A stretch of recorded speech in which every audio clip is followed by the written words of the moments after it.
as far as like from an ST perspective, you might be trying to really struggle to get a hold of because some of it gets a little extensive. But I think there's one thing I need to clarify, Maddie, and this is probably the hardest thing. If you've started in Vampire 20th Anniversary, and I'll say hands down, that is the greatest RPG book ever published.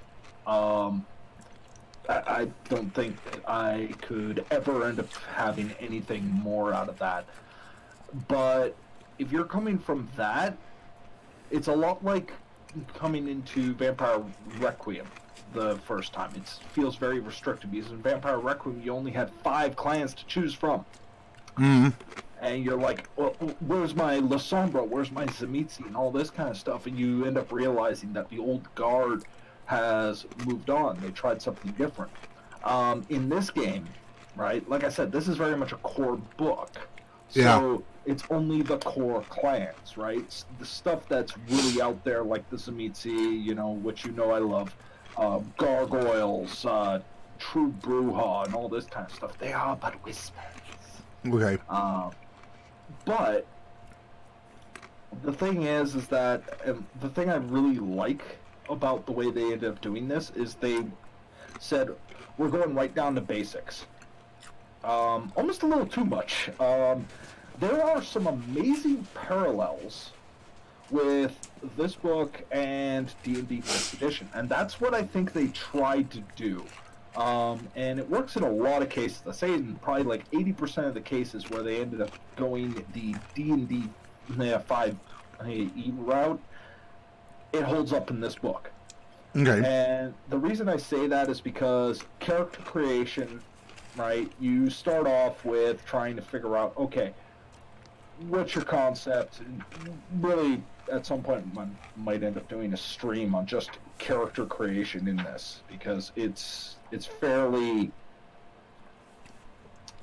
I don't want to say it's extensive, but there's quite a few bits. Basically, you start off, you can end up choosing your human life, which you really have 3 different bits. You can end up choosing, you know, your attributes with, okay, well, I was this kind of a person, or I was this kind of a person. I had this kind of profession, you know. You can start playing around with that right out of the gate.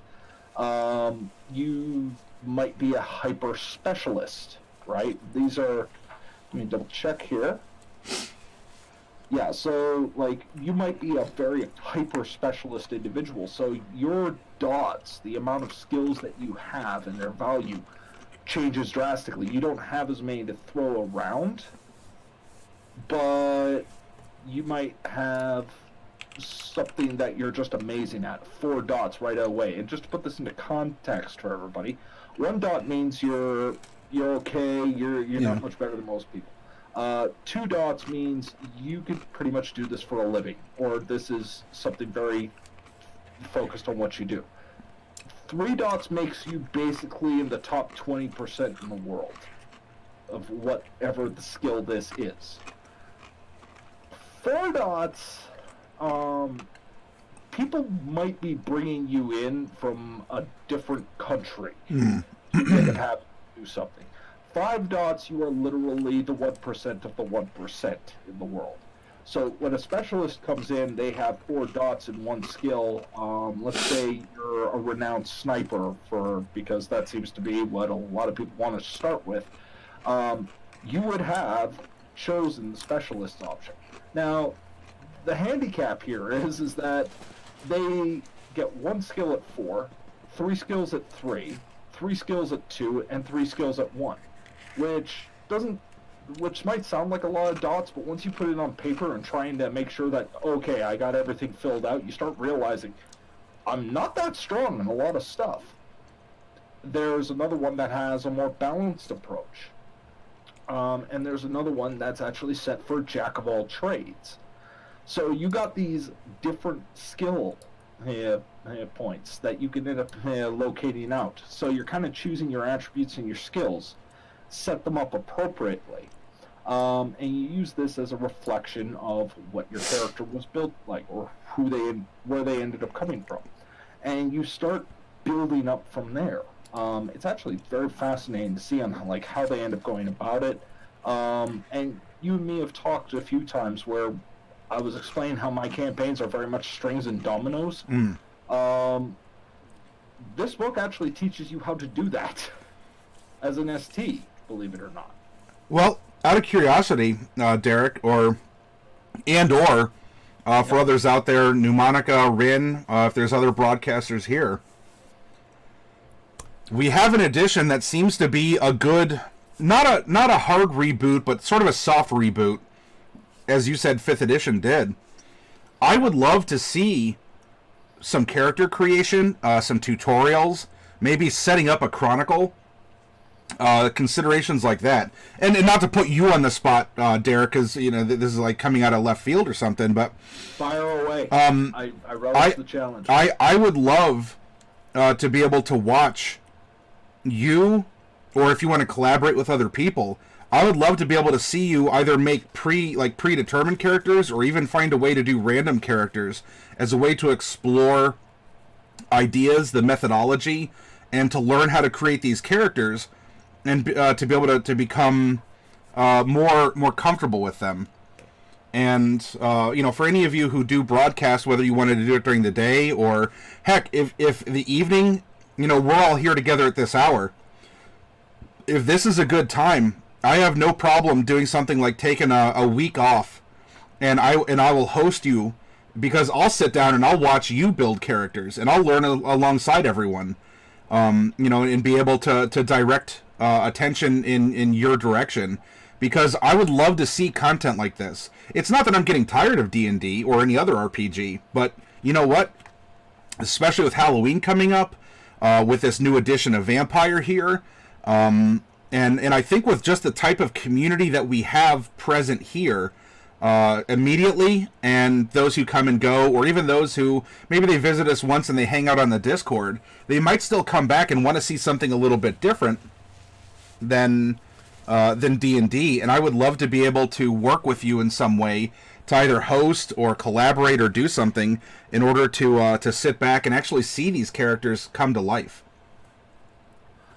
Well, life, so to speak. No, it's okay.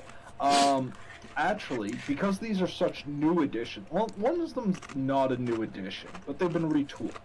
Because we went through 7 clans, and Maddie, and you said that you were looking for more options. Well, there's actually 2 more options we haven't discussed, because they are not foundations of the old guard. Okay. Brujah has a huge history, right? We have Ventru, huge history. In fact, a rivalry that's gone on since Rome. But we live in the age where Gehenna, the end of the vampire society, has happened. And you will know this time by the coming of thin blood. And so, 2 of the character types you can create are called Thin Bloods and Caitiffs. Now, a caitiff, for those of you who don't know, which I imagine there's a few of you, a caitiff is a clanless. Literally, you are without a sire, or you are at a point where your blood has started to destabilize and started to pick up different traits. You start to end up getting abilities that you should not have. Ventru's 3 key bits end up coming down to its ability to persuade, comes down to its ability to dominate, comes down to its ability to take a punch, right? But a Ventru who, upon its first embrace, suddenly can see in the dark with these glowing eyes, or turn their hands into razor-sharp claws, almost animalistic. This is not a Ventru discipline. That one is Protean, right? Yep. Okay. And that's what happens with caitiff. Right? Now, Thin Bloods. Thin Bloods are fascinating because Thin Bloods are exactly as it says on the... The blood has been passed on. A sire embraces a child, that child embraces a childer, that childer becomes a sire to another, and this continues down the line. But the blood keeps getting thinner every time it happens. And now, we've hit a point where we have vampires who have no disciplines at all. They can't manifest disciplines the way everybody else does. And so instead, they had to end up resulting in creating their own alchemy. They are actually taking on disciplines by feeding on others and being able to use the blood to manifest a discipline. But what disciplines they have might change entirely on their feeding habits and what they're exposed to in their life to life. So they tend to be the runoff. If you're caitiff, you're less than trash. But if you're thin blood, you are despised. Well, especially in the superstition, because you're the time of you are the foreshadowing of Gehenna. So you're despised not just because you don't really have a clan manifestation, but because you symbolize everything that the vampires fear. Yeah, and the worst part is that the elders, those are older, realize that diablerie is a thing. Now remember, I earlier said mechanically what has changed is we no longer have generations, we have blood potency. Right? Well, a thin blood can consume an elder and change its fate. A caitiff can do the same.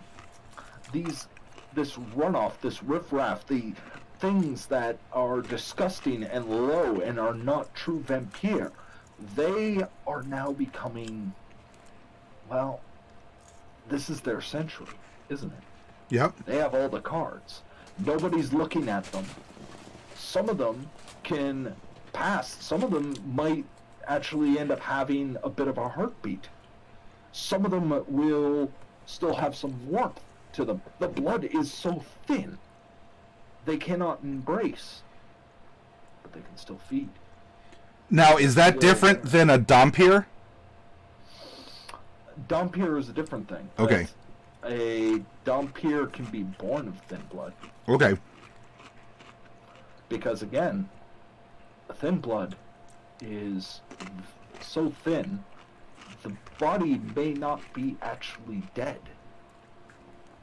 There's a whole bunch of mystery when it comes down to what a thin blood actually is. It's presented surprisingly well in this book.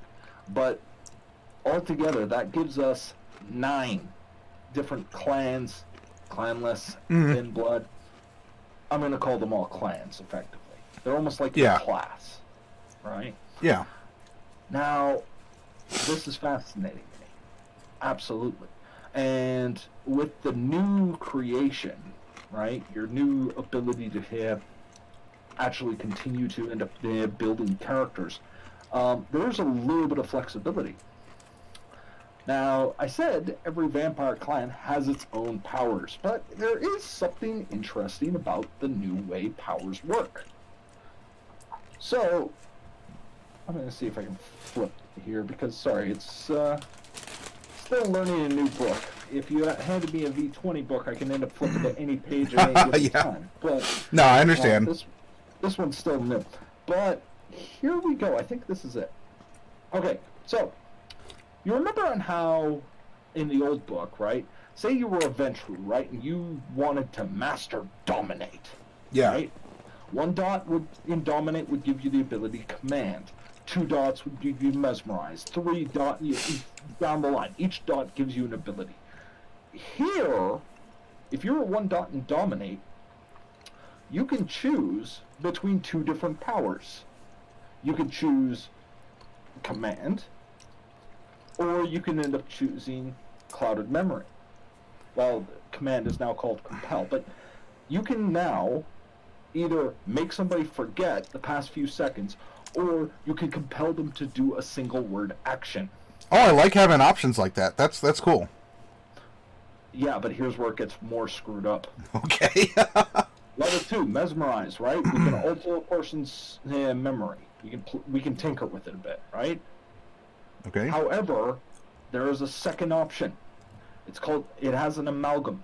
Amalgam obfuscate 2. So in order to have the option at this discipline to be able to, or at this level of Dominate, you need to have Obfuscate 2. However, if you do, you get Dementation. Dementation is now a part of Dominate. And since most Malkavians by default have the ability to use Obfuscate, they can get this discipline quite easily, whereas Ventrue cannot. So it's a kind of a synergy bonus of disciplines. Yeah, because if you end up getting these disciplines in order, you will suddenly have options that no other one can.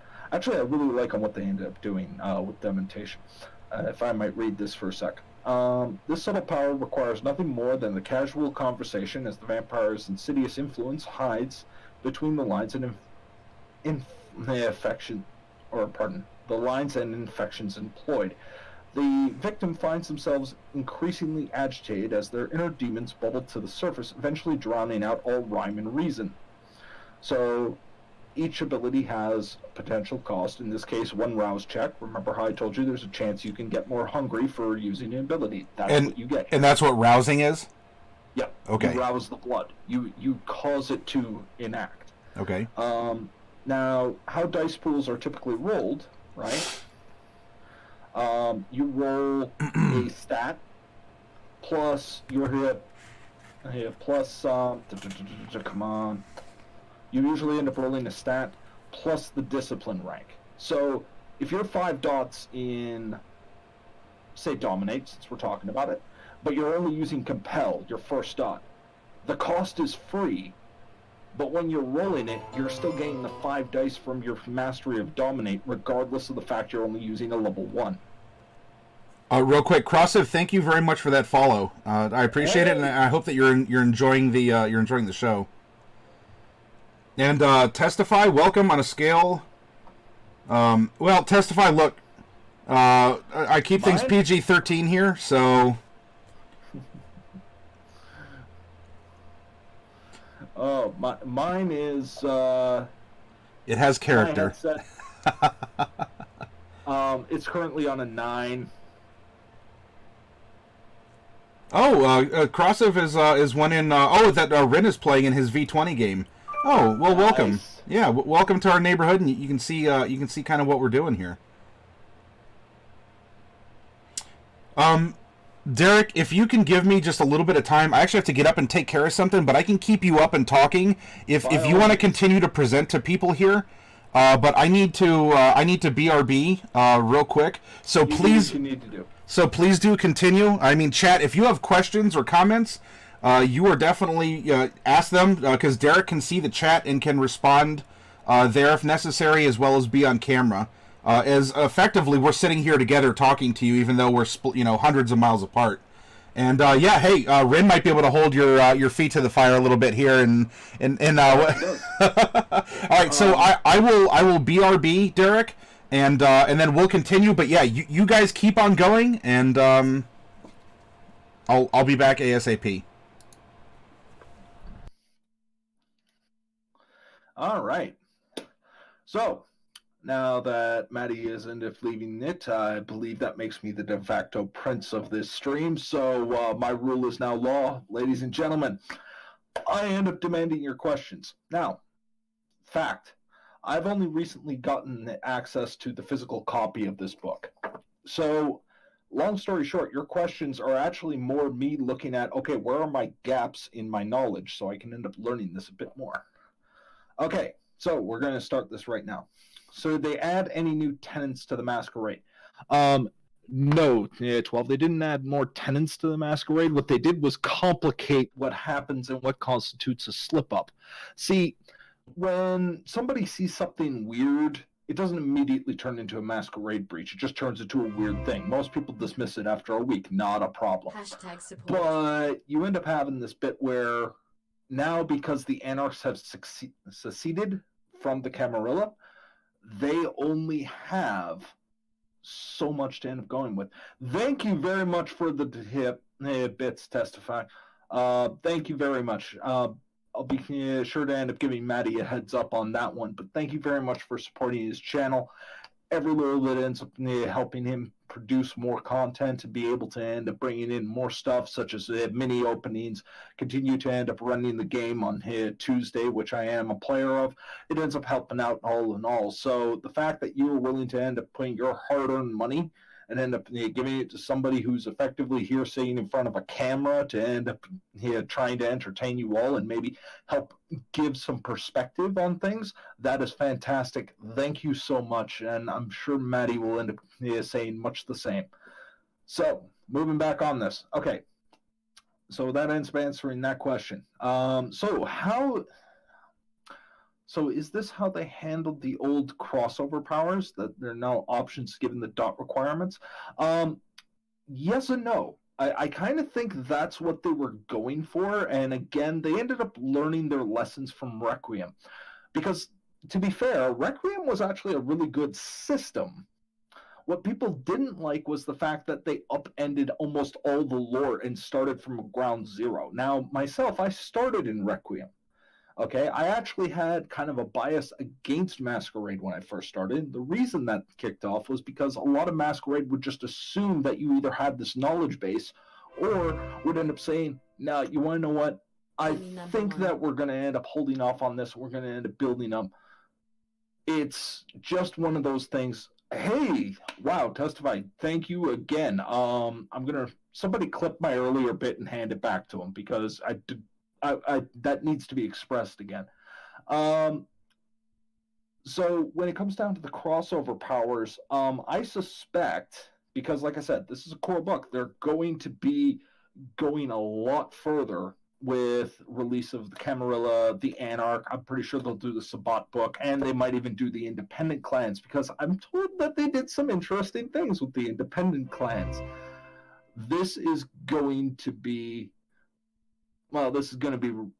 fantastic. So I absolutely do appreciate what they're doing with the lore, but I don't think that's how they're going to go, oh my god, another few bits. Woo! And apparently Team Derek's goatee. Yes, in fact, I did just groom it yesterday in order to end up bringing it back in because, I was starting to feel a little scruffy and all this. I didn't quite feel like the true prince that I am, and you will all acknowledge me to be. But I'm hoping that answers your question, Pneumonica. Thoughts about keystones. Rin, I love the concept of keystones. I don't like some of their applications. Because, in all honesty, I think, and I haven't practiced this yet, so don't quote me on this as gospel, but I honestly think that one of the things that makes it fascinating is if you start taking just what the players give you, okay, so their keystones, who their NPCs are, who their contacts are, and all this kind of stuff, and just interlink that is literally half of your city built for you before you had to do any work. It's already there, and you start figuring out how to end up bringing it in and build it up just that little bit more.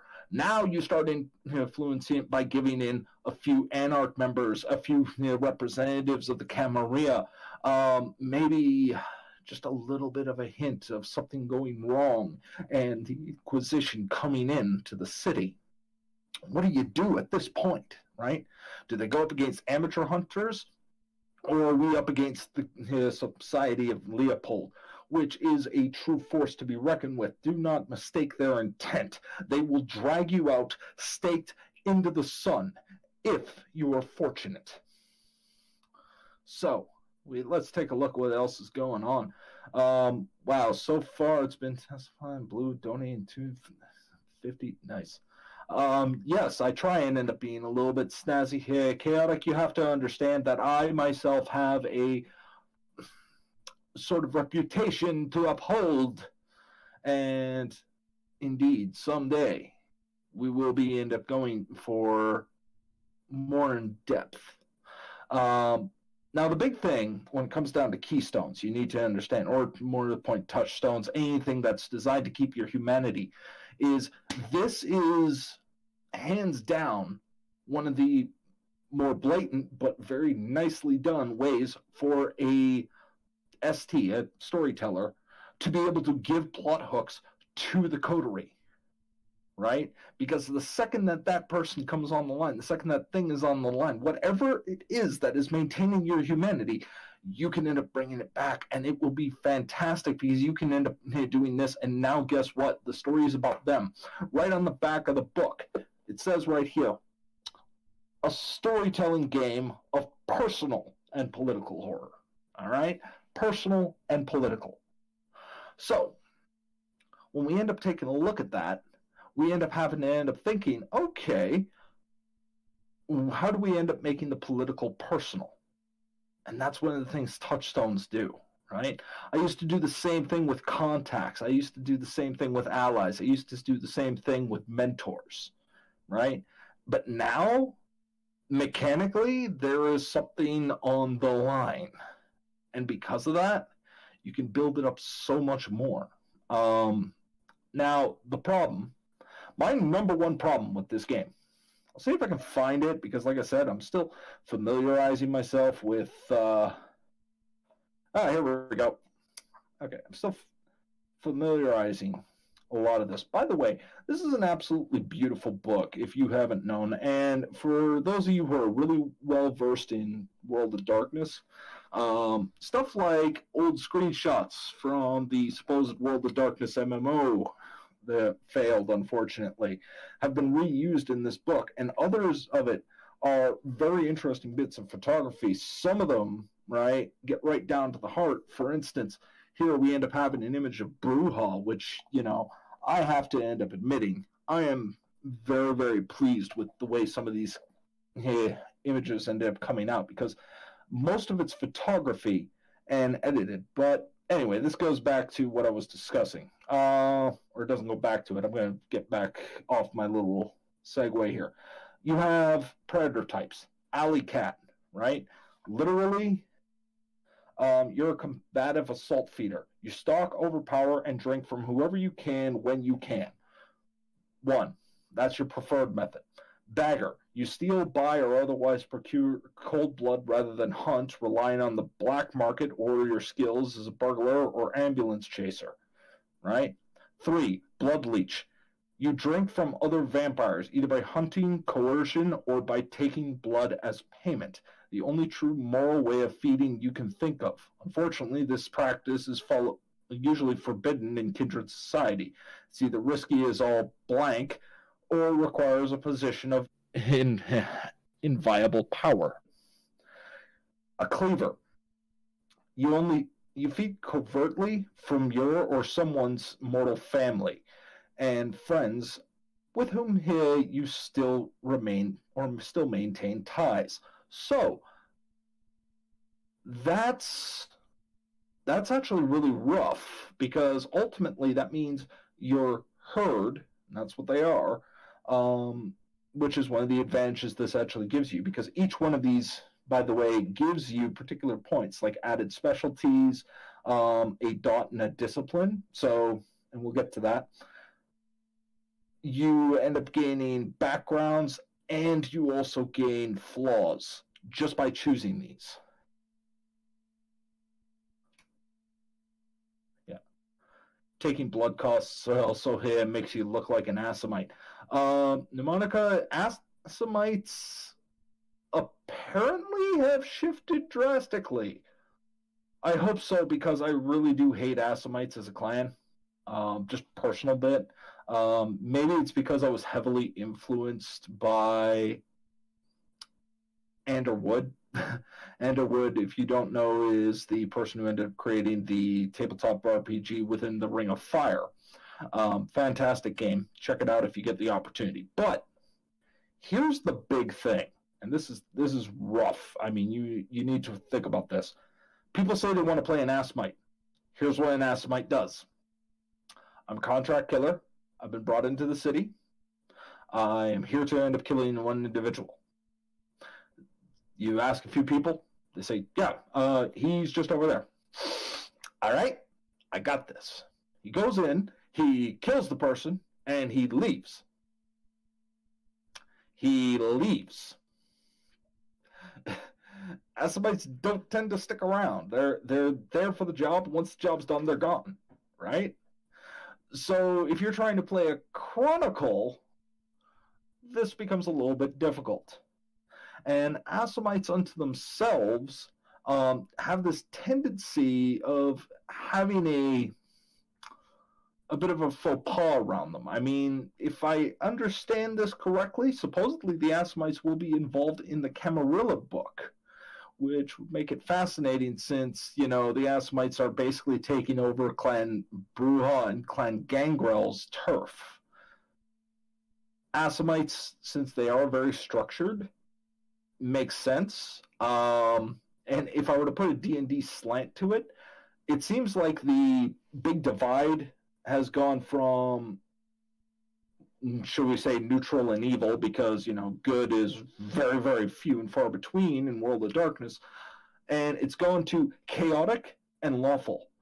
Lawful is your Camarilla. It is the structure. It holds things together. We are greater than the sum of our parts. You will perform your part, and you will do it amicably, but in doing so, the tower will provide. And then there's chaotic. Guess what? It's everybody for themselves. You don't screw with me. I don't screw with you. We leave it at that. We'll get on with our own lives for the rest of eternity. And look, you do what you do. You just don't make life more hard for me, and we'll be fine. If not, I'm going to drag you out into the back. I'm going to put a 12-gauge shotgun in your mouth, and I'm going to pull the trigger. Because that's a lot easier to handle. And guess what?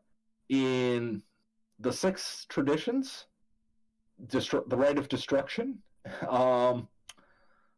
that thing protects the elders, yes, but it can also be used to protect the neonates. Now, the problem here is that the second you end up in Anarch territory, you don't like somebody, you can go out and shoot them. You can end them. You can drag them out, stake them, put them out for the sun, and not a goddamn thing is going to stop anybody from that, or if anything from that. Let's try that again. Nothing is going to stop that from happening unless you have some very powerful friends who are willing to step up for you because they feel they owe you. Okay? Allegiances are very fragile and very easily broken because this is anarchy. They are called anarchs for a reason. Anyway, moving on. Consensualists. You literally need to feed off of somebody by letting them know you're a vampire, and they have to say, yes, I will let you feed on me. The first rule is do not let other people know vampires exist, and you are literally opening up to your food, telling them what your intentions are, making it a lot harder for most of them to be covert, and potentially drawing not only the ire of other vampires, but also end up bringing in, the Second Inquisition, the Society of Leopold, and a whole manner of other things you really don't want in your life. So that's dangerous. But on the other hand, it may also be the only thing holding your mortal soul. So there's that.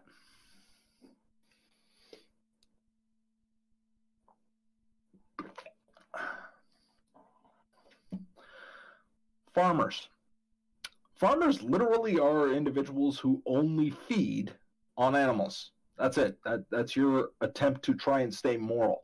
Or it might not be morality. It might be practicality because, nobody looks twice when they see a dead bird in the street. A cat is dead in the corner. It sucks, but you know what? Nobody investigates that stuff too hard. You dump that dog in the river and oops, I guess it drowned. Something happened. We found your dog in the river. No one's doing an autopsy. So you're probably going to be able to sneak around a lot easier and avoid detection in doing so. And this is absolutely huge in that regard. You have Osiris. You're a celebrity amongst mortals, or else you run a cult, a church, or something similar. You feed from your fans or worshippers who treat you as a deity. You always have access to easy blood, but followers breed problems with the authorities, organized religion, and indeed the Camarilla. In life, you might have been a DJ, a writer, a cultist, a preacher, or a LARP organizer. Wink, wink, nudge, nudge. Now, Osiris is fantastic. For instance, I have one character sheet right now that I have written up here. Okay. And this is just me doing some experiments. Did a quick character creation just to make sure. And I chose Osiris. And the reason I chose Osiris is because, well, bluntly, with the type of character I'm talking about, I like the idea of being a club owner. I like the idea of having a power base. I like this speaks to my inner venture. And the ability to be able to end up having a place where you can get easy blood, well, that appeals to me. What also appeals to me is the ability to defend it. The fact that it can be challenged for it. I want to end up having these moments where we're constantly trying to end up figuring out how to end up making things organized and succinct. How do I make sure that the right people owe me so that when something comes down on my club or my cult or my hip, whatever the herd might be, no one touches it. Everybody backs down. These people are off limits because they're mine. That speaks very much to the inner shadow I currently hold, which I absolutely love. And if I recall, the last one is Sandman. Oh, nope, there's a few others. Sandman. You literally rely on sneaking into somebody's house, and you'll feed on them. Yeah, Maddie, we already gave him the thanks. He's been fantastic. And apparently we also got some bits from Chaotic because guess what? Hashtag support Derek's goatee. Oh, so, yeah. It's a worthy cause. Yeah, sorry, I had to... House stuff. Got to take care of it as it happens. So thank you very much, everyone. And I hope that... you've been having a good time. Apparently I have like a stray beard hair just kind of hanging out here. You have one? Well, one straight. Oh yeah, this one is. I'll just have to wind it into the rest.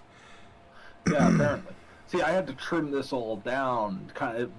Like yours is the overgrowth, mine is this luxury lawn. Right? Yeah, no, I. You know what, dude? You can grow.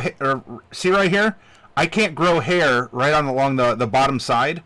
So if I want to at least look like I can have a goatee, I have to grow some whiskers hanging over the corner of my lips, kind of like an old kung fu master with their eyebrows, kind of like spilling over their eyes. So Nicolas Cage. Really? I can't say I've noticed that, but I'll have to look. You've never seen the trailer for Werewolf Women of the SS, then? No. I haven't, question mark? It's Nicolas Cage's greatest performance. It's Nicolas Cage as Fu Manchu. I'm intrigued by this, and we'll have to investigate. But so anyway, hello to you again, and for everyone, thank you, Testify then and Chaotic Blue. I very much appreciate y'all hanging out and participating and parting with your bits here. Is a show of good faith that what we're doing is entertaining you. Yeah, we were just going over the different feeding methods, so we just got on to Sandman. This is my gripe, okay? Okay. And the only reason this is a gripe, I'm going over all the options so people can understand. While this covers a large portion, it doesn't nail everything. Like everything you could be doing, and there's a few options that you could be doing that don't fall in line with any of these as a standard method of feeding. And so this is one of those things that kind of bugs me, and I'm hoping that as books like the Camarilla and the Anarch books come out, that they offer alternate or other bits, because if the player's handbook was good for one thing, it was the fact that the backgrounds were wide enough that you could do a fair amount. Yes, Pneumatica is right, but you want to know what? Pneumatica, you have to understand, as speaking as a member of Clan Ventru, that Praxis. there's a certain degree of inevitability that happens. All things ebb and flow, and eventually my time will come again. And I will rule this channel with an iron fist, and I will remember open displeasure in court. Do not think that I'll forget this anytime soon, and you will pay heavily for that insult. Regrettably so. You could have been useful. Now, your throne to be removed, lest you be an example to anybody else who would prove unruly, and more importantly, a threat to our proud ivory tower. Well, New Monica, I guess if you're backing me here, you're gonna have to step up because your own life, not just mine, is now riding on this. So thanks for drawing me into this, New Monica. Yes, I guess Praxis has been declared. Boy, I haven't heard that name in that word in a long time either. That's Oh yeah. Hope you don't run into a 2x4 between then and now. That would be tragic, he says. Oh, Monica. I would love to end up having a chance to end up playing with you in my coterie. Just give me a Ventrue or a Toreador and just let me go. Let me go. That does bring up a point I wanted to ask too. I mean, not only I think is there potential for you and or others to go and do some VTM workshops, but just it's kind of a good problem to have that I find with D&D. We do a lot of stuff with Dungeons and Dragons, but really there's just the Tuesday game that's an outlet.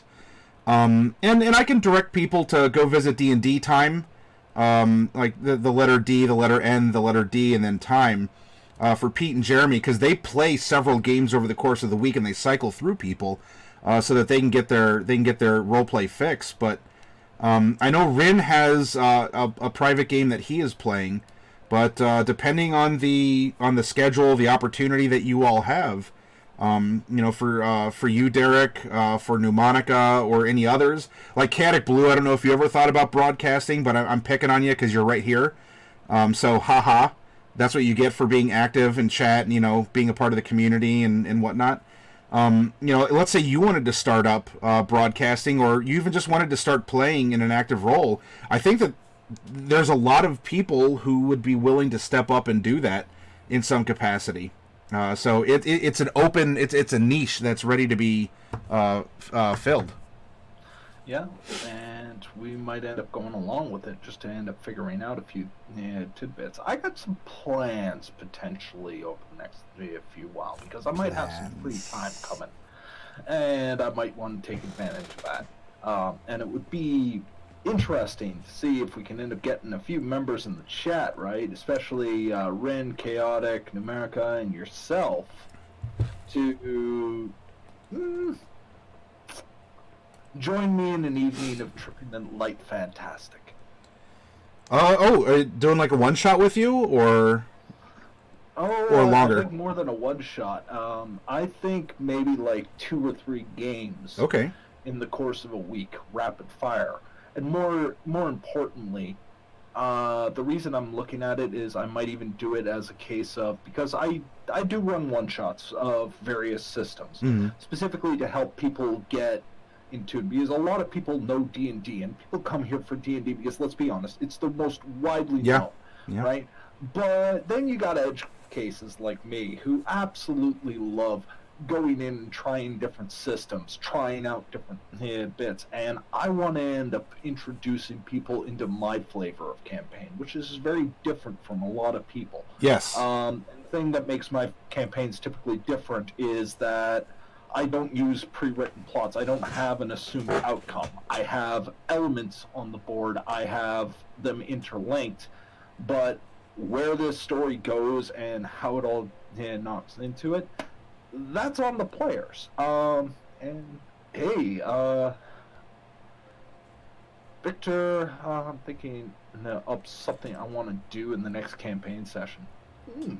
Looks like we got some Looks like we got some fun brewing going on.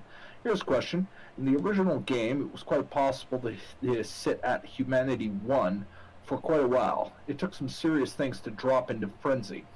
Is that still the case, or is there a last fall easier? It's a little easier. And the reason it's a little easier comes down to the fact that you have Chronicle Tenants. Chronicle Tenants are rules that we have all agreed upon, that these are things that you have to take a loss, or not have to take a loss, but you are going to basically making a stain upon your humanity. And while it's harder to end up reducing from Humanity 1, it's not impossible. But more importantly, Mnemonic, the nature of the game has changed a bit. Because you got to think about this. You are no longer able to sit in the quiet and just, I will have my minions going out and doing everything. You could build yourself up to that, but only for so long, because if you have, the more people you have involved, the more likely one of them is going to lead the Inquisition to your door, right? So you can't have a vast network without this becoming a problem, which means you need to go out. Well, here's the thing. Your lower humanity stat is actually affecting how hard it is for you to feed on people. Right? So you become physically more monstrous as you end up continuing. You become more corpse-like. Right? Your humanity, what's left of your soul, is actually also your disguise, which is one of the things that made the concept of the Masquerade and the Tenants so important, because any higher clan could say that ultimately the Camarilla serves the greatest purpose of all. It saves vampires from themselves.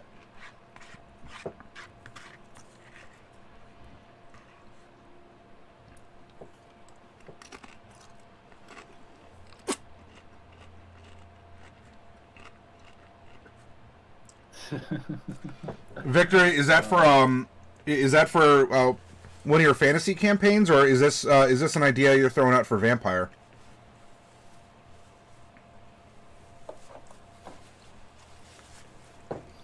Yeah, I'm kind of curious.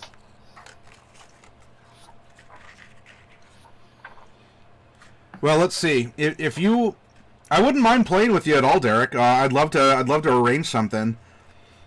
So far in Vampire, I have played a Ravnos, a Toreador, a Brujah. Although we technically started in it was Old World of Darkness, so she was a true Brujah. Although when we went into Modern Knights, she was in torpor for so long that she lost all that's how we did it. Like, we started out at maximum Old World of Darkness, we're all super low gen vampires because you couldn't help but be. But things happened, and you talked about the war with the Romans. I actually wrote that backstory in our Tales from the Tabletop on Discord about how this character came to be, and that the events of the sacking of Carthage played a part of that. So curse you, Ventru. And then I also no, it's fine. And then I also played a there's the picture. There we go. Okay. And then all right, so hang on. It was Ravnos. It was a shopkeeper Ravnos that I have some experience being. It was my Toreador who lived in East Germany, and he died trying to cross the wall. He was shot, and someone found him after he limped away into an alley and turned him into a Toreador there. And then I had my Brujah, and then I actually had an Assamite, and that was his name, although I spelled it differently. His name was Assamite, ASS-A-MIGHT. Yes, because that's indeed what it is, right? They to misquote that particular individual. You know, dumbass, monkey ass, bitch ass, a mite. Kind of. He played up to that. He played up to that kind of street informer, like early '70s, like man on the streets. That character. If you don't mind my detracting a little bit. Go ahead. His name in life, I mean, he still kept it in death, but for reputation reasons, he didn't let people know, was Herbert Brown Jr. So he grew up in Erie, Pennsylvania, kind of a Rust Belt, kind of depressed area. First person in his family to go to college. He became an accountant, and he rose to middle management.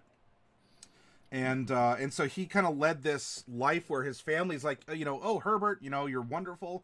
And then meanwhile, he's in this crushing middle management position, really no hopes to advance in his accounting firm. And so what he did was he'd go home, and he would one of his guilty pleasures was watching the old they call them like blaxploitation films, like Shaft, the bit, Huggy Bear, and all these characters. Blackula. Yeah, exactly. Yeah. Because to him, like, he grew up in this culture and lifestyle, as a black man himself, from that family. And so he's like, but this is my adventure. I want to be the big magnum wielding, the detective. I want to be the person who everyone on the street knows.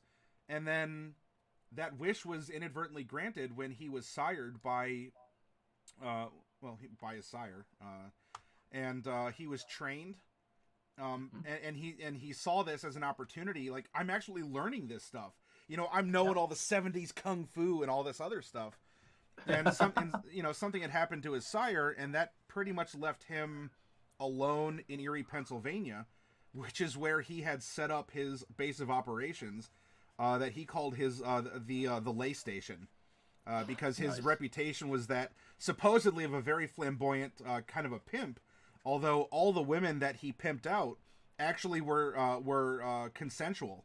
Like, he did this to help get them money because they wanted money for college, and because he was an accountant, he'd actually teach them financial literacy, and he'd actually help them invest the money that they were earning while he was trying to find contacts for him. So on the street, he wore the aquarium platforms. He had an old, like, Cadillac from the '70s that was baby poop green, like, and the chain steering wheel and all that, because that was his outward appearance. Yeah. But really, he still he maintained his humanity, kind of like what you're talking about, because of the women that were around him and the fact that he was helping them, and he could finally live his dream of being this kind of over the top. Yeah, right? He's the man. He is ass-a-mite. And he would steal business cards from like restaurants and whatnot. He'd scratch out their information and write in his. And his calling card, by the way, is, if you're feeling wrong and the money's right, call on your friendly neighborhood ass-a-mite. And and it was wonderful. Matty, you're the reason I hate ass-a-mites just that little bit more, just to let you know. No, that's fantastic. And like, if I might speak on a little bit more of a personal note, if I might. Okay. So I think everybody here has got a understanding that I have an absolute love of Vampire the Masquerade. Okay. And here's two biggest reasons. Okay. One, in D&D, I can play an elf. I can play a tiefling. I can play a dwarf. I can play a dragonborn. Right? But ultimately, this is me playing something that is devoid of humanity. It's not a human being. It is something other. Right? And it's kind of fun to get out of your own skin. The thing that Vampire does, ironically, and this is across all the editions, is that it ultimately makes you realize just what it is that makes you, right? That humanity, those lines that you don't want to cross, that person you don't want to be, and what happens when you have to be that. Now, in doing so, this means I have to sometimes be involved in another person's skin, somebody I would never be. And this isn't always in a negative context. Sometimes this is just you can't physically be this person or pretend to be this person. It's just too far off. But you can put yourself in that situation for yourself, right? Black man growing up during the 60s and 70s, that was huge, right? There's a whole cultural implication there. Yep. Right? That's, walk a mile in another person's shoes. I ended up doing this, and without getting too much on the, as Plunder would say, the SJW bandwagon, or making it too political. One of the things that this helped me out with was actually, and this is my hands down my favorite venture to play, also another reason why I love the clan. I ended up playing as a transgender male who, this was fantastic because my ST was transgender. And we had a wonderful relationship in that if I didn't understand something, they were open enough to say no holds barred as far as questions to help me understand it. Yeah. But when they said they were running a game, I said, you know what? I'm going to try my best to walk a mile in your shoes. Now, obviously, I identify as a man. I am physically male. I am your poster boy for cis white male, right? So I said, okay, how do I flip the script on this? Well, what would happen if I was born female? Psychology hasn't changed, but how would I react? And so this made the character of Maximilian Gabriel Patel. This ended up helping me and them in both of us kind of just going, because she could actually give me a complete, you want to know what it's like? Okay, here's what you're going to run into.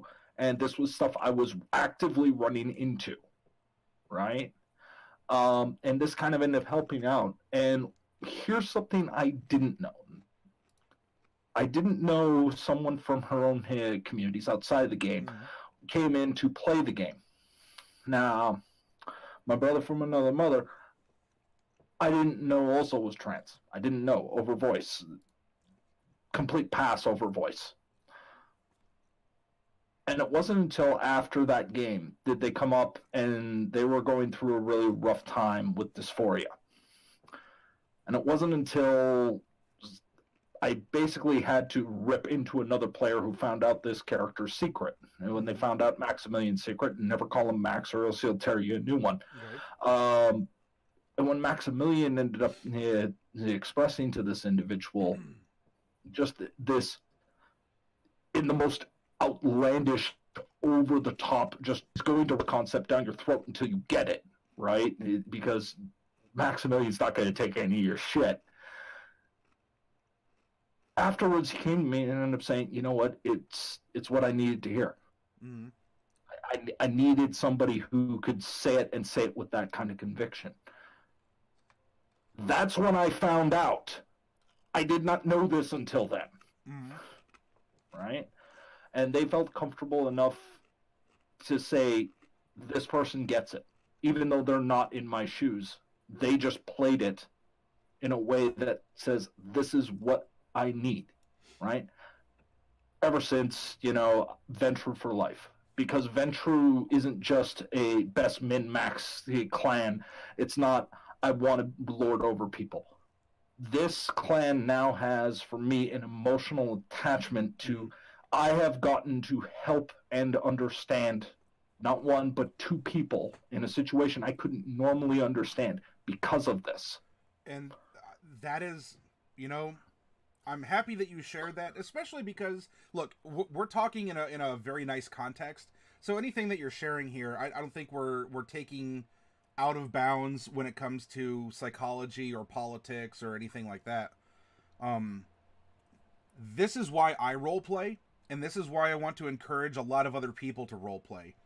Because you can access it as, I want to play an elf barbarian and just have some fun kicking indoors in a dungeon, or you can do exactly what you did, sir, and you can take that opportunity to walk a mile in someone else's shoes and to be able to explore another lifestyle, to be able to Not just to do something you can't normally, like, you know, walk through the woods and savage a bunch of savage a bunch of goblins trying to attack you.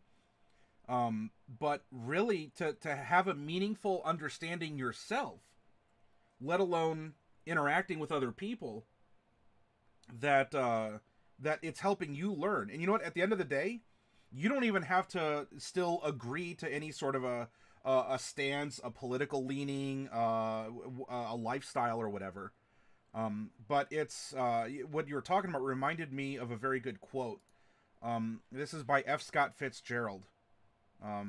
It says, "The test of a first-rate intelligence is the ability to hold two opposed ideas in mind at the same time and still retain the ability to function. You can entertain what it's like to be someone you aren't and not feel like your own self is threatened.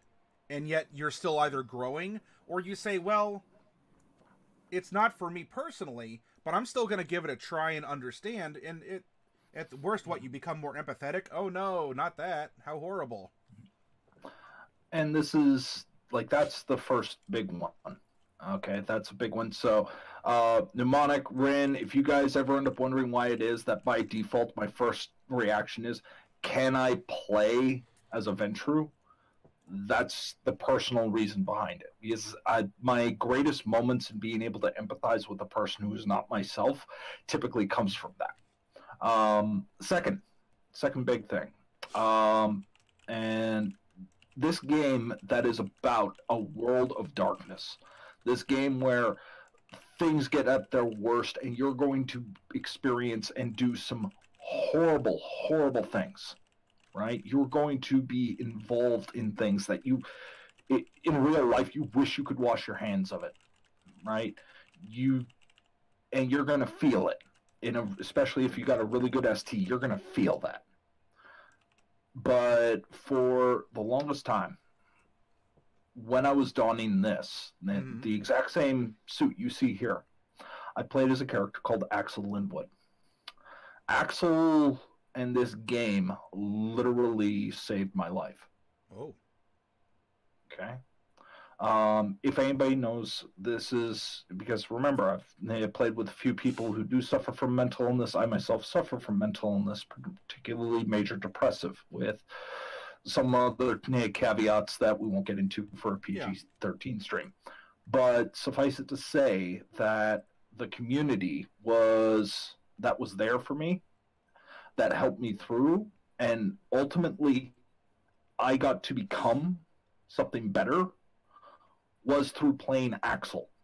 Axel was the reason that I managed to get through these times, especially at some of the lowest points in my life. That's ultimately why it is that this book is so important to me. Right? This book right here is the continuation, potentially my ability to hand this to another person who might be struggling to understand or empathize or even give themselves a little bit of slack and say, well, if you could be anyone else, who would you be? What is that person like?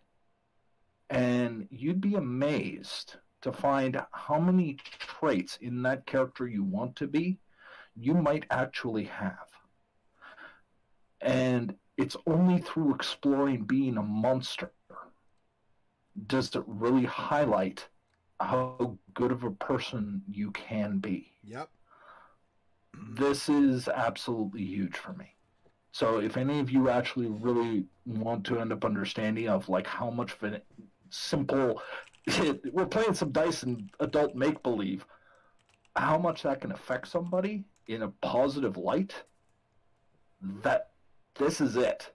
I am your case study in this. Okay? I'm going to catch up because I end up seeing. Let's see. Remember, LARP, that was my first opportunity to present widespread awareness. Yeah, that's one way to end up doing it. And Mnemonica, like, there's some characters I have that would applaud that. There's other characters if that's your stance, they would be outright bastards for it, because these characters are ultimately not me, but the freedom to explore, right? To figure yourself out. And I think that's one of the great things you can end up doing with this game. And I think that comes down to the crux of one of the only things I really don't like about this book is its feeding methods. Because its feeding methods, it has quite a few, but if you're creative, and you need to be in this game, right, to not get caught, you kind of need to end up thinking a little bit more outside the box, or at the very least present a few options that are a little bit different. Because if you're a hunter, half of these are exactly what a hunter would be looking for. So you are literally walking into their nest the second you accept this, right?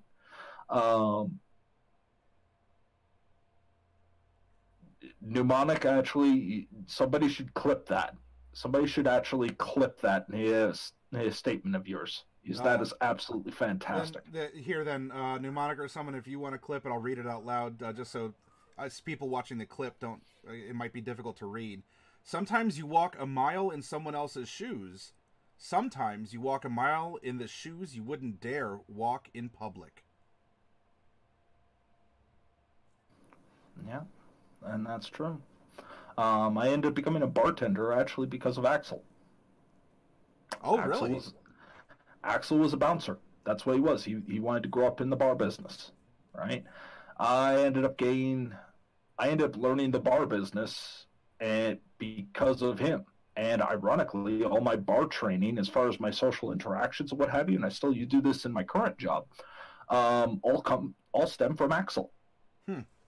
If you actually watch how Axel worked with people in public, that's very much what I do now. Fake it till you make it. Well, guess what? You wear the mask until the mask becomes your face. I decided to give my friend campaign one more try. I've been doing pretty good this time. Victor, I'm glad that you're giving it another shot. Sometimes some people need to end up finding their footing. Yeah. And sometimes that's a little bit easier said than done. I don't normally hit my stride until game 3. Once I hit my stride, I'm fantastic. But the first few games, it's me feeling out and figuring out, okay, what is this GM comfortable with? What are they not comfortable with? Especially in a game like this, you got to figure out, like, I'm a monster, and I have played a character whose tagline was, I'm as bad as it gets. Right? And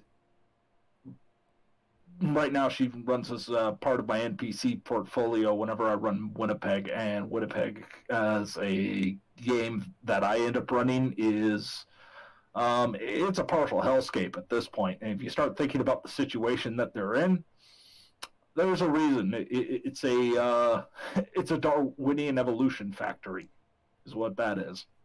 Vincent posted on Twitter a while ago asking if it was acceptable as an actor to portray actually. Owlsy, you want to know what? Here's the thing. If you're going to play something like that, I personally have no qualms. I actually have a video on record where I was expressing that if it's time period appropriate or situationally appropriate, I have no qualms with using racism in a World of Darkness game. Because if you're playing a game that's set during the time of the movie Gangs of New York, if you've seen that movie, trust me, no one's holding back on language. Yeah. Right? And if you're not comfortable with that, that might not be the setting for you. Yeah, I would agree with you, Derek, for what Alzy brought up.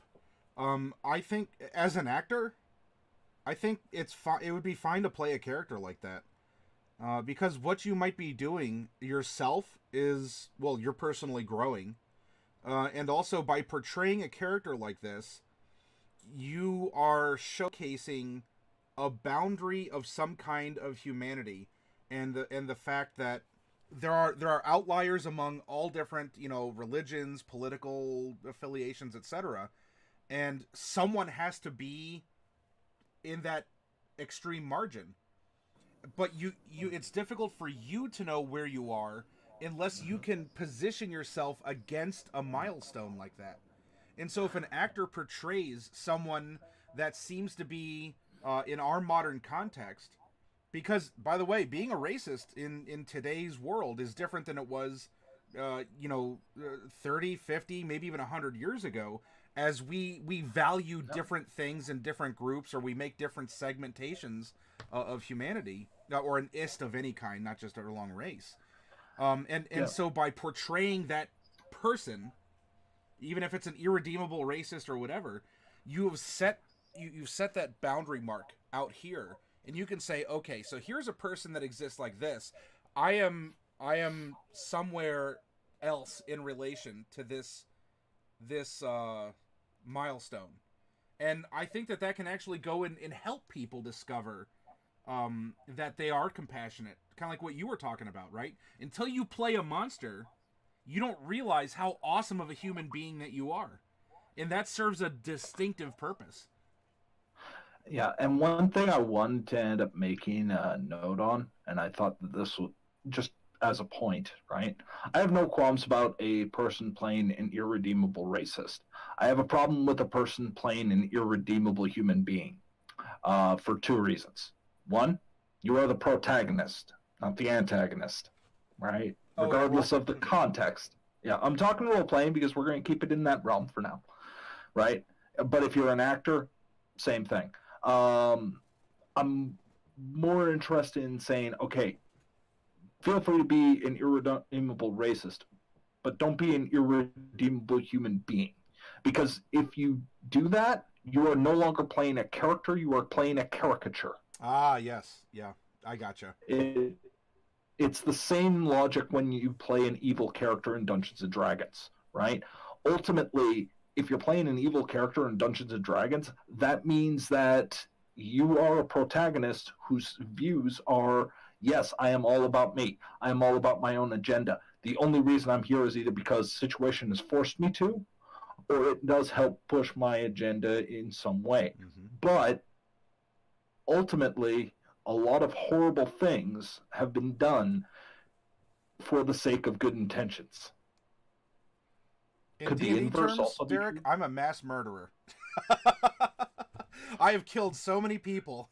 Despite me being lovable, fluffy me, I have destroyed so much. so much. Ironically, in me and my wicked deeds, I've probably saved more people. That's the weird part, right? You're the lovable guy, all this lawful goodness in your heart, and look at that smile. I mean, everybody, in all honesty, right? I want you to look over there, look at that smile, and understand that that's the smile of a lawful good genocider. Yeah. Okay? Now, I won't stab you in the back, I'll stab you in the front, and I'll tell you the reason why I'm doing it. That way you at least I'm going to give you that honor. Come on. Yeah. Now, myself, I play some of the most wicked, depraved, distasteful individuals possible. And yet, for some odd reason, they keep saving the world. We got an interesting contrast going on here, Maddie. We got a very interesting contrast going on here. Are you the yin or the yang? I think I would be the yang. Okay. Pneumonica said, I actually played a horrible racist at one point. I hope you actually weren't a horrible racist. Like, you played the part well because of the moral of the story. This is me whose grandfather passed as white, quote unquote, and whose grandmother was a convert to Christianity by Jewish law that you're still Jewish. Playing a racist not as a caricature but as a person was an eye-opening experience. I learned in my own way why a person would buy that BS. Because you walked a mile in that person's shoes. And they're not a caricature. They're not a straw man that you can just point to and say, oh, well, lol, racist, or, you throw a bunch of hyperbole at them. You actually get to understand the reasoning why people do what they're doing. Derek said it with villains. most villains don't wake up and go, yes, I'm evil, and I'm going to do the evil things today. Unless you're Foximus, I will kick that puppy at every opportunity. And then, they actually are doing things for what they believe are good reasons, and they have their own psychology to support. Just as, you would say that you have your own psychology to support. But if you can't explore that other reason, if you can't hold that other thought, even if you reject it, but you can at least consider it, then are you more humane than this other person if each of you are clinging to only one set of ideals, or try to understand? And you are being a better person by challenging yourself and your ideas, because what that will do is make you a better person, and you can empathize with people who are more single-minded, and thereby you might actually be able to reach out to those people with whom you may otherwise disagree and offer an olive branch and come to an understanding, and maybe even get them to at least consider another line of thought, if not help them think about things in a different manner, if that's appropriate for your interaction. Yeah, Mnemonica, you hit the nail on the head. Playing a character, you actually made your own blood run cold. That right there, I think, comes to the heart of why it is I love World of Darkness, because those are those moments. Take care of yourself, Victor. Those moments, the most recent version of this comes down to, I'm going to call her out in this, okay? Rose. Rose did not like Vampire before she played with me.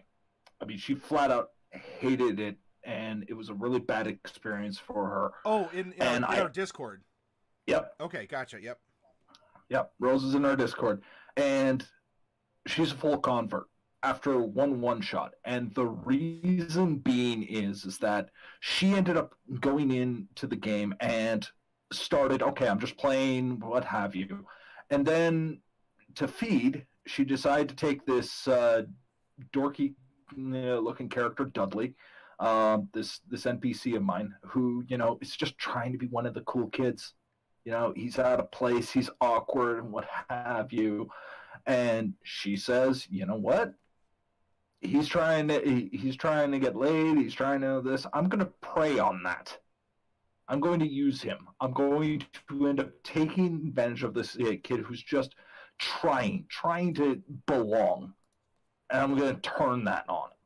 And so she ended up taking him upstairs, and then the beast kicked in. That thing that we're talking about, that predatory instinct, and she didn't just feed on him. She tore him to pieces. She could watch his lungs trying to intake wind. There's no rib cage or skin to cover them. She is watching his lungs try and operate while his diaphragm is somewhere off in the corner. Right? And after the game, she legitimately needed to sit down for a few minutes and go, what the heck did I just do? Right? Mm-hmm. Those moments are what I play Vampire for. I love those moments. Oh my God, what did I do? What have I become? What did I allow to happen? I chose to put a person at this risk. And you start realizing that the best of STs can not only make you care, but then you start to experience it yourself, because then you start realizing when you played Dungeons and Dragons and you did massacre all those goblins, and you didn't think twice about it, that's the psychology of a monster. We laugh at the term murder hobo, but you're an unrepentant, drifter who just who kills everything in its wake and takes the scraps. What's left? What kind of a person is there? There's no person left. That's an animal on two legs. I think it was actually in the TV. No, it might have been in Hellsing Ultimate, but the anime Hellsing. I forget if it was in the TV or the Ultimate version. Are you familiar with that, Derek? I imagine so. But I am fairly familiar. Okay, all right. With it. So there's the Scottish priest. Why am I derping on his name? Anderson. Anderson. That's right. So Anderson, being a holy priest who has, his faith and conviction can, actually affect and hurt Alucard here. I'm not going to bring up any big spoilers because, oh no, a vampire hunter who hunts a vampire. Oh, spoilers. There's a point where Anderson and Alucard are talking, and Alucard tells Anderson that this is something to this effect. I'll just pretend like I'm saying it not to spoil anything, even though I know the point but not the words. But that Alucard actually respects humans because humans are the only creatures that can kill monsters. And so if you become a monster yourself, you'll never beat him because Alucard is the ultimate monster. So there's no other monster that can kill him. Only a human, a simple, frail human who, and again, not spoilers because it's like in the first episode, who actually subdued him to this family in servitude, Alucard to this human family. Only humans can kill monsters. Monsters can't kill monsters. And if you want to get a little bit more metaphysical, might be that, with that statement, the reason is because even if a monster kills a monster, you still have a monster left. Yeah. Right? One way or another. Alzy, you're absolutely right. And here's the thing, right? Most games won't force that to be thought of. In Vampire, that's very much the point, right? You are stealing a person's blood. Ultimately, you are putting their life at risk for you to continue existing. You are a parasite. You steal and you take and you continue. And no matter how good your intentions, eventually you will start to fall. And this is one of the reasons, the biggest tagline, the best line in all of Vampire the Masquerade. I will say it once after I say it 1,000 times and 1,000 times after that. A beast I am, lest a beast I become. Yep. The fall is inevitable. But the question is what kind of a monster are you willing to become, right? Because you are a risk to everybody around you, whether you want to be or not. And this isn't just to your own fangs. This is to what you bring to the table. You have these individuals, and Vampire forces you to look at that, not only on a story level, but also on a mechanical level, which I like it when mechanics reinforce play. And that's something that I think Vampire does extremely well. Because the threat of hunger, those dice being replaced with hunger dice in 5th edition, is constantly lurking. You want to make sure you do stuff without ever going on to dice. If you have to roll for it, there has been a threat. You want to make sure that you're trying to avoid doing dice, because eventually that hunger takes over. And you will feed, you will satiate. And guess what? Interesting mechanic in Vampire the Masquerade. You can feed on somebody and not kill them, right? Yeah. You puncture the holes, you drink the blood, you lick the wounds, the holes disappear. But mechanically, that can only get you so far. That can reduce you down to 1 hunger. So you'll always have that 1 die there. That is a chance to do something, go off the rails a bit. The only way to get rid of it completely is to kill the target. You need to drain somebody dry in order to give yourself 100% relief. So it's always there, unless you're willing to kill for it. And you are ultimately killing somebody for what could be a night or two of having no burdens when it comes down to the hunger. A person's life, however long they've lived, 20, 30, 50 years, all to keep your own itch at bay for a couple nights. What's the cost of a human life? Real quick, Pneumatica brought up an interesting point as well. A Song of Ice and Fire actually provided me with something really valuable. Someone asked me, quote, "What is a murder hobo?" My answer, the Mountain. If you're familiar with that character. I would agree with Alzy that The Mountain is an irredeemable character. He doesn't seek redemption, and I think he's also aware of the path that he's on, and you know where it's taking him, and he fully accepts it. So he is not. He's not looking for redemption, and if it comes by, it's not going to be convenient for him and his lifestyle. So I would agree with you, Pneumonica, in that character is very much a murder hobo. If I might make a point, you also happen to notice that of all the characters you mention when you say murder hobo, that's the one you used. Yet he's the one who is ultimately a pawn in everyone else's game. He is right now Cersei's pawn, right? He's the sledgehammer, but that's all he can ever be. Yeah. And that's ultimately what a murder hobo is. Just I thought I'd throw that out there. Diadems, you're right. It's not easy to play a character you've not played before. Yep. You know what else is harder? Trying to walk a mile in that same person's shoes. Yep. And especially as a spectator too, I can appreciate if I'm watching a movie, and I mean, low hanging fruit. It's a World War II movie. Let's talk about Nazis, right?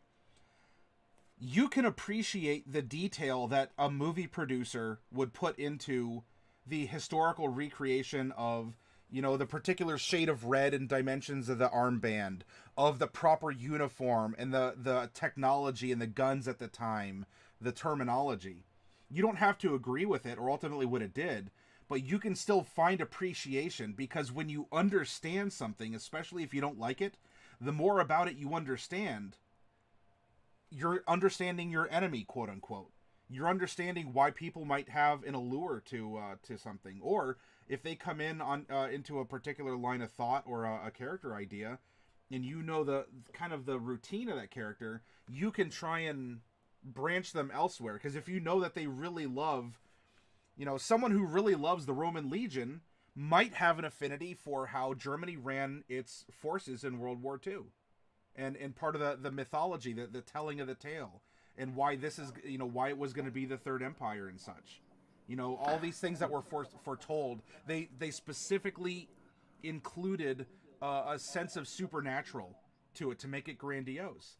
And also, if you look at it in the sterile lens of history, after World War I and the state that Germany was in, that was a breeding ground for that type of mentality and behavior, because of how Germany itself was treated in the wake of World War I. I'm not being a sympathizer, but I'm going over some basic tenets of history here. If you want to understand what would make someone a monster, look at the reasons. And Maddie, in all honesty, right, if that's the case, right, you are officially more of a Nazi than this book is. Because you just dedicated at least a paragraph worth of discussion towards the ideology. Bruja, I'm going to actually read this if I can end up finding it. Okay. Yeah, here we go. This is talking about Bruja, so this is the clan, right? The idea that they are very much leaders, they're very much individuals, idealists, right? But what that ideology can always be swayed, right? Or can always be changed. They don't always go to the same thing. So here's the line that set off the entire Twitter controversy. While the clan definitely includes substantial numbers of vocal and viable outsiders, their desire for rebellion reaches as deep as the fraudster ripping off his own company, the lawyer representing the poor pro bono, the neo-Nazi claiming to be alt-right, and the basement dweller downloading thousands of movies illegally for redistribution on streaming sites. That's it. That's the whole thing. Okay. Yeah. That's this entire book. I read you one line. There's the whole controversy. So, Maddie, you were in fact in it deeper than this book. So be prepared for the aftermath of Twitter coming for you. Yes, well, despite me actually, I should probably get a Twitter and some other social media for the channel. But haha, unless you all are watching this on YouTube at some other future point in time, then nanner boo boo, I win. Yeah. Well, Alzy, actually, the funny thing is because I'm very terrible with history and dates. It sounds really weird coming from a person who plays vampire because you'd expect me to be damn near historian, right? The only way I could wrap my head around the entirety of World War II was literally through the context of what Rommel was doing. For those of you who don't know who Rommel was, he was a tank commander in World War II for Nazi Germany, right? And this is one of those stories that, if you want to end up talking a little bit controversial, take a look at his life. Take a look what he did, right? Even amongst his enemies, he is highly respected because he was a gentleman soldier, right? Despite the fact he comes from from Nazi Germany, who believes in this grotesque ideology, this was not a wicked man by any stretch, right? But he was good at what he did. And I am so glad that we have this cat who's able to just bring the tension to an ease right now. But that's how I had to learn it. Too. Yeah, by learning a story. And I think that's actually fascinating that you can actually end up teaching something, or you can end up learning history not through dates and figures, but through a story. And earlier mentioned Sabaton. Sabaton does that fantastically. You want to end up talking about ladies at war, right? An argument of women on the front lines. Listen to the song Night Witches. Right? For what Chaotic Blue was saying about even my bad guys have certain limits. And you know what? Some villains might have a code of honor. But I would recommend to you, Chaotic Blue, if you want to get into the mind of a villain, read or watch some media about true crime. Read about a serial killer, or find some material from a Scared Straight program.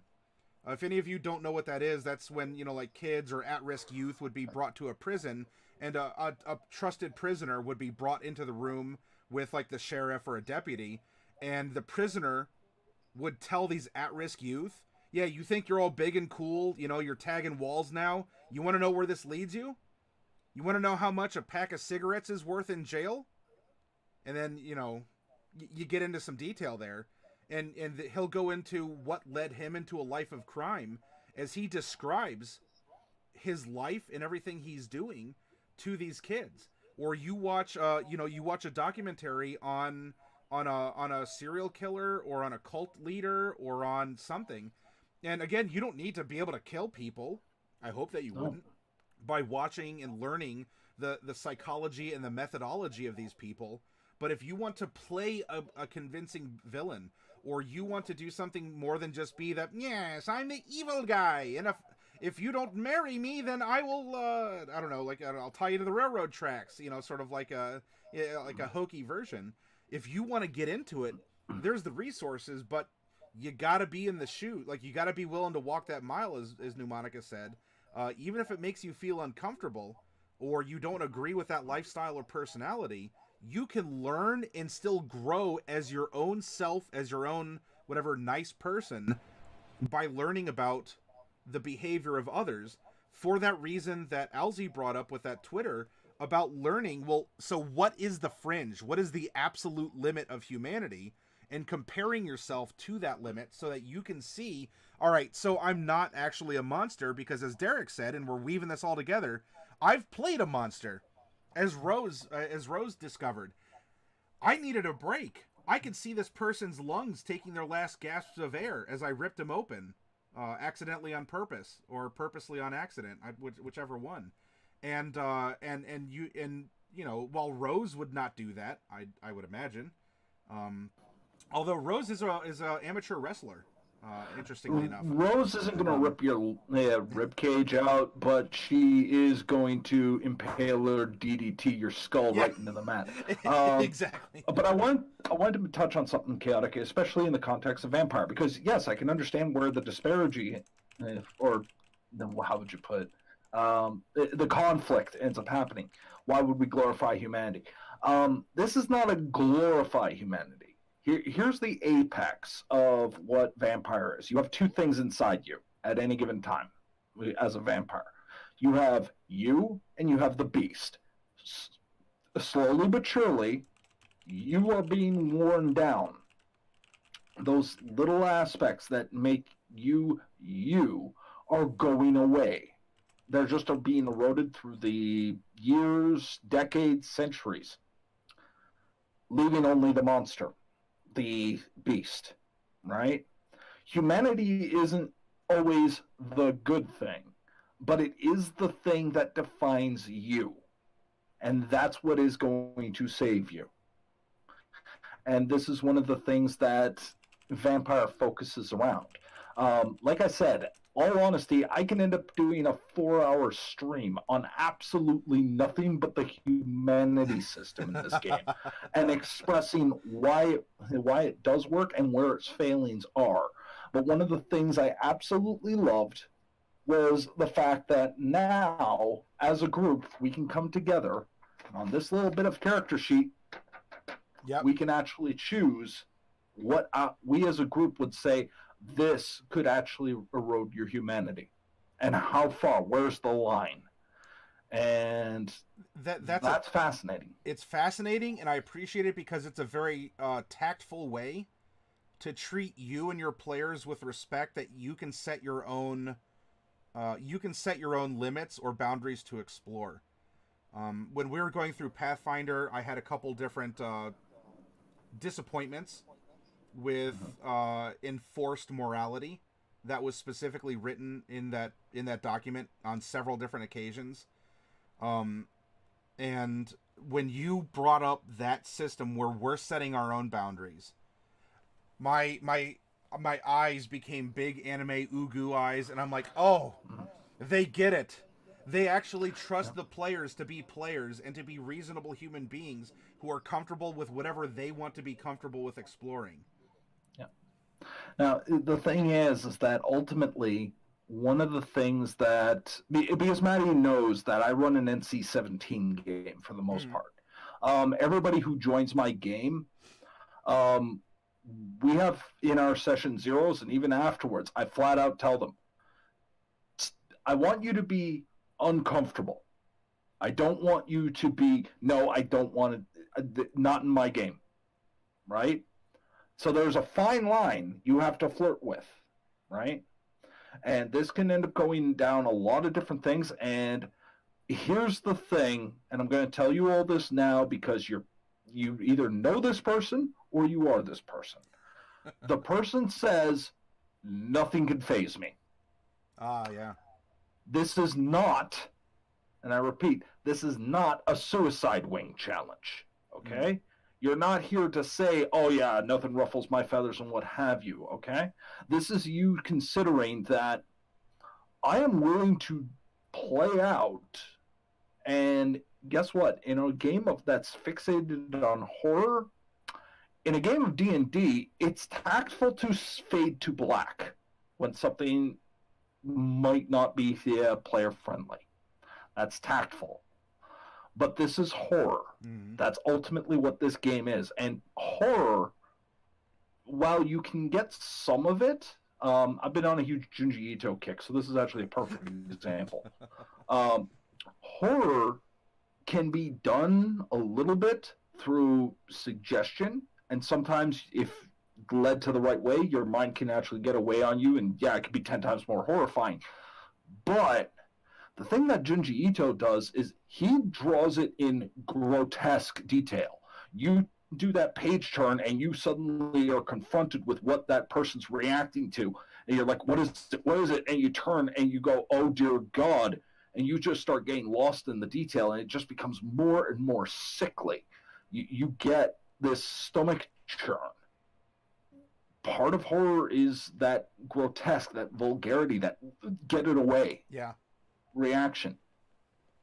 So if you're not comfortable with something, if there is a line, find it, and if you don't know what it is, you better find it quick, because the last thing anybody wants, and this comes down to the ST and the players, the last thing any one of them wants to do is end up accidentally treading over that line.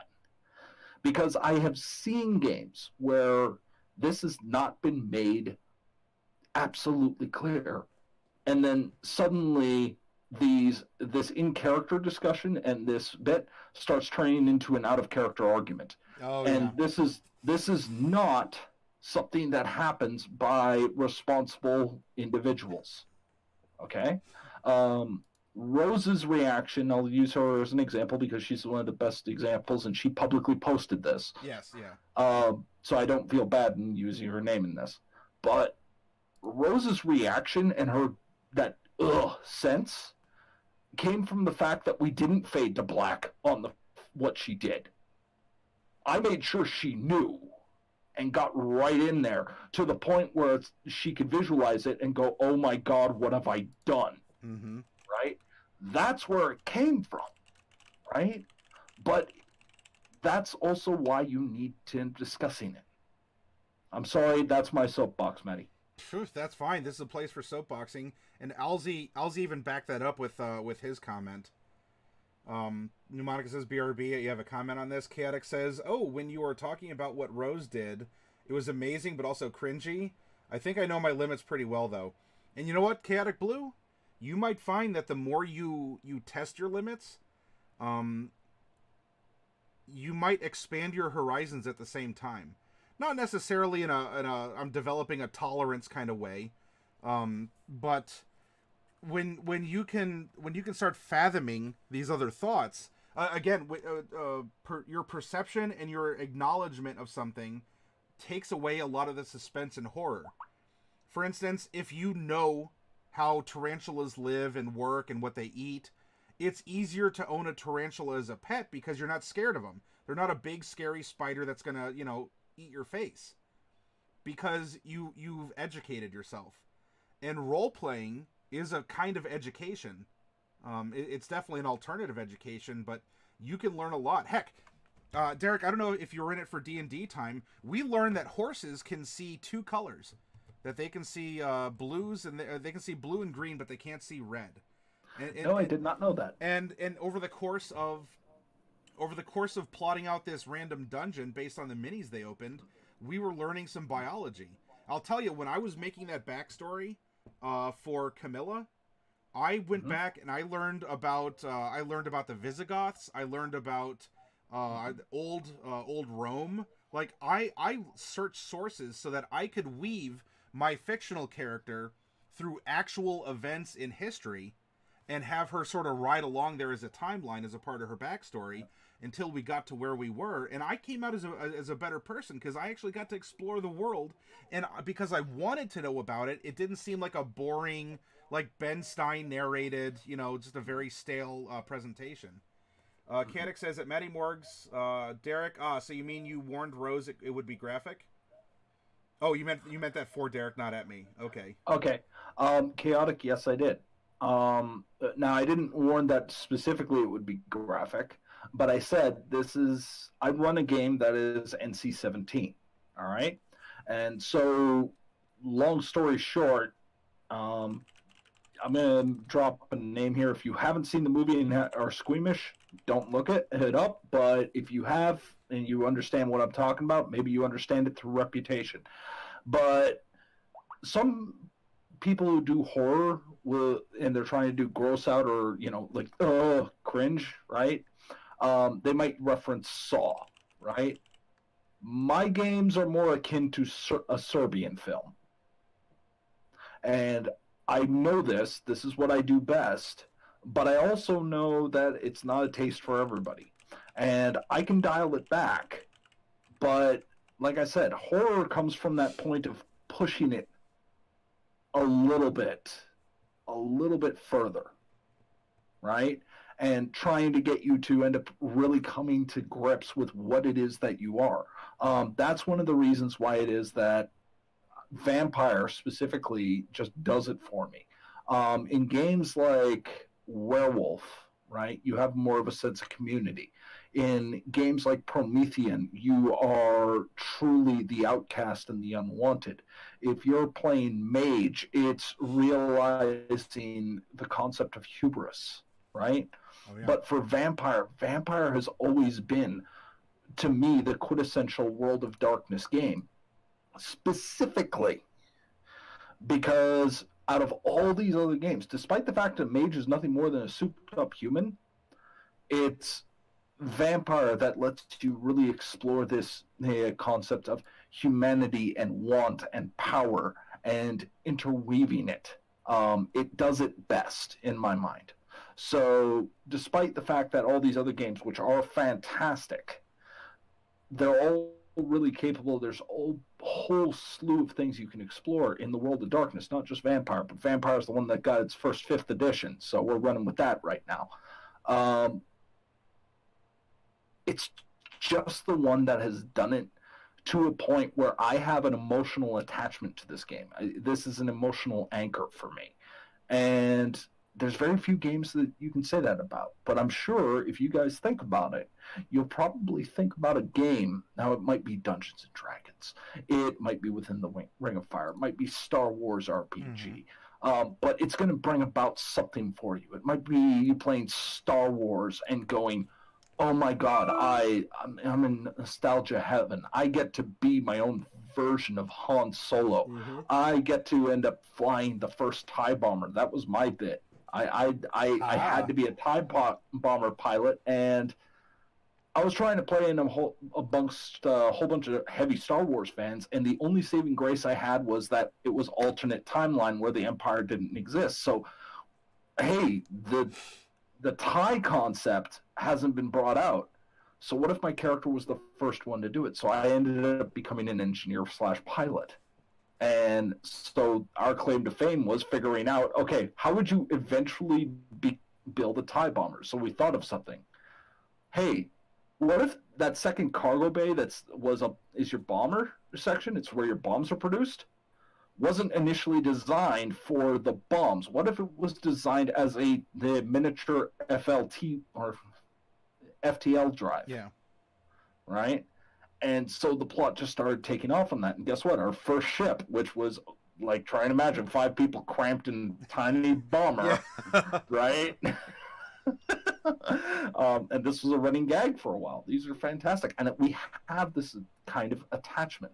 Owlsy Prometheans make great antagonists, but ultimately they're the sympathetic one. They're the one you can't have around. You have to get rid of a Promethean. It's just, unfortunately, by its nature, what it is something you need to get rid of.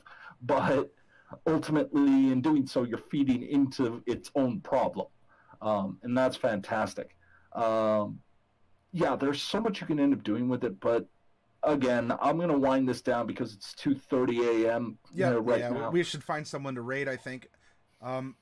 Derek, brother, I have had an amazing conversation with you, and I'm glad that some wayward book managed to find its way on your doorstep.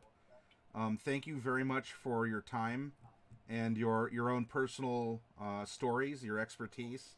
And also thank you for covering for me when I had to take off from the computer here. I appreciate that, and I look forward to continuing to collaborate. I don't know yet fully what I'm going to be doing in October, but I do want to do something kind of Halloween themed for the channel, like for my channel, but I do want to collaborate with you or others if you do want to get some vampire stuff going, like character workshops or rule stuff. Let me know, but maybe I could tap you as a co-DM in a Dungeons and Dragons environment sometime in October to, if not revisit Mesotopia, maybe we can come up with something kind of special for a nice Halloween module or something that we can open up to the people in the community if they want to download and run themselves. I would be honored to do so, Maddie, and thank you very much for having me and letting me just kind of spew forth these random thoughts. And it's like you said, this book is well over 500 pages at this point, right? Not 500, 400 pages. This is a tome, is what this is. So trying to get through this entire thing in only a few hours, you can't do it justice. Yeah. Like I said, it's got its own flaws. There's a few things that I think are a little mechanics heavy, but overall, at its core, it's still vampire. It hits all the right notes, and I think it brings it back to a place where everybody can, in fact, end up saying, you know what, you're new to vampire. This is all you really need. This will end up getting you started. It's not like the 20th anniversary where it has all this extensive stuff, like mechanics wise, because you know what, this book was not designed with the person who's been playing for 20 years. This book was designed mostly with the idea of, hey, you're new to this whole concept, you're new to World of Darkness, let us give you this slice of flavor, let us get you into this whole idea of, hey, here's the society you're in, here's the clans, everything is ordered. The only gripe I have about this book, to be honest, is how much flip-flopping you're going to be doing, trying to end up figuring out, oh, well, this rule was referenced, and it's like probably like 100 pages down from that. That's the only issue I have with that, but let's be honest here, it's White Wolf. At this point, if they did it properly, where everything was a clean read-through, it just wouldn't be a White Wolf book at that point, would it? Yeah. That's like Dungeons and Dragons deciding, you know what, we're going to give the player's handbook, the monster manual, and DMG all in one book. So you don't have to buy all three in separate orders. It just wouldn't be D&D at that point. Yeah. Monica, no, I'm glad for your paragraph, Dumps, man. Thank you all for coming. If you are interested at all in getting some VTM stuff off the ground, if you want to end discussing with me, I am found over in Maddie's Discord. Also, if you don't mind, Maddie, I'll do a self-plug. Yeah. All right. So on occasion, I do stream. You will end up finding me posting the link over in Maddie's Discord. Please do. I also run a small Discord, and this Discord is primarily towards VTM players. So these are people who hang out with me on a daily basis. They try and end up bringing their best. And whereas Maddie ends up running very much this beautiful, clean, wonderful environment, by comparison, mine might as well be 4chan. So if you guys are interested in looking into TM in 5th edition, contact me and we'll see if we can get something running. If you have questions or anything like that, I hope that everybody will end up coming out, and hopefully, just hopefully, maybe you'll find your teeth. Yep, so join us on Discord. For any of you who are lurking here, if we have piqued your interest and you haven't given us a follow, please do. Because we would love to see you back and continue these conversations and these workshops. Our Discord has been posted in here. Pneumonica says, would you be offended by someone who's more into the lore than into play? And, yeah, not at all. Some people, you know what? I know people who love the Warhammer 40,000 lore, but they'll never touch the miniature game. But they will read every Horus Heresy book. They can tell you all the Space Marine chapters. They just don't want to push the minis, and that's perfectly fine. So yes, everyone, this was an amazing stream. Derek, thank you for being not even a co-DM. You're well, I mean, really, I guess I would be the co-storyteller, but you're the main one here. So thank you for that and your time. And what we're gonna do, everyone, let's take a trip to the Southern Hemisphere, where it's springtime, not autumn. And we're going to go visit Casual RP, which is a great group of people who play at their dining table. They do have a doggo that shows up on stream. They're very excellent playing some of the Ds and Ds. By the way, you can participate in their campaign by giving inspiration or even maybe asking for something interesting to happen. But let's go raid them. Let's go raid Casual RP. Do they have casual bongos? We could suggest that if we go down there. So the raid is going. Be well, everyone.